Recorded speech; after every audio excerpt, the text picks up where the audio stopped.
It is time now for our Walser Wealth Wednesday segment. Today, wealth strategist and tax attorney Rebecca Walser is tackling Trump's executive order. What is this order all about? You're going to break it down for us a little bit. I am. So good morning. Glad to have you here. I'm so glad to be here, Carly. All right, so let's talk about what just happened earlier this month. You know, this is where I love being a lawyer because if I was just on the financial side and didn't understand the actual legality behind this, I would be completely confused. And I'm sure, Which, as most of us are. I think everyone would be confused at home. What has happened is when Obama passed the ACA, Affordable Care Act, in 2010, the law is supposed to specifically make appropriations for certain parts of funding.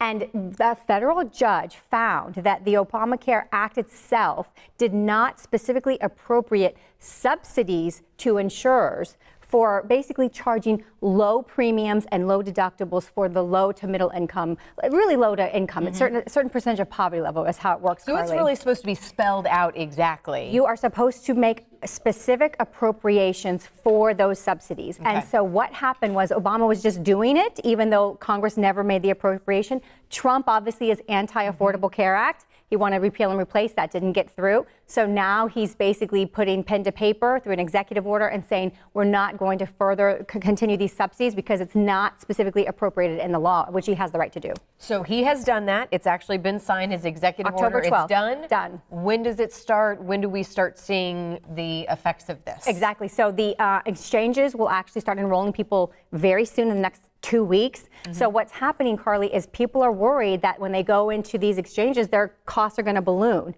But it's interesting, the law itself will not allow the cost to balloon for the certain percentage of poverty level. So what's really going to happen is you're going to see higher costs and premiums for people that are in the middle area that buy what we call the silver plans. Those costs will go up. But ultimately what people are saying is that the government under the law does provide tax subsidies for the silver plans. So eventually, even though these people have to pay more out of pocket, not the lower income levels, but the middle income levels, they will get bigger tax credits at the end of the year. So ultimately they're saying the government will actually have to pay $12.5 billion in tax credits for about $10 billion of subsidies.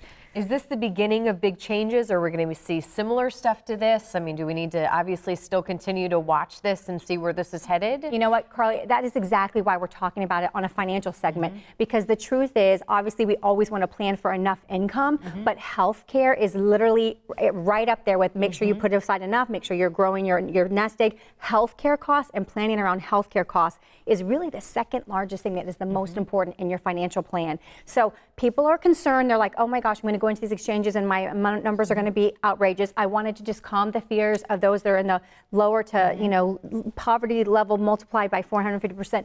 Those people will not necessarily see any changes, but because these subsidies will stop to the insurers, they will have to raise rates on the, you know, the higher level where they can raise the rates outside of the law, and then those people will have to wait for a tax credit eventually. So we will see some changes. People will see some premium increases, and you know, this is just another way that I think they're trying to go about really undoing this Obamacare, the ACA Act. You know what I love about you is, you know, you have the specialty of being a tax attorney and kind of knowing law, knowing wealth strategy, and it really is Absolutely what I'm learning from you. I mean, you have to look at the big picture. Absolutely, yes, absolutely. I totally agree. If people have questions, if they maybe even I mean, obviously you're not a healthcare expert, right, no. but that is part of what you look at. Yeah, it's every plan that we do, we want to make sure that we are taking care of long-term care and medical costs, because we'll talk next week, taxes, I think. too, and taxes, yeah. We'll talk soon about, you know, medical costs in retirement, because that's huge. Yeah. So yeah, this is a step, and I just don't want people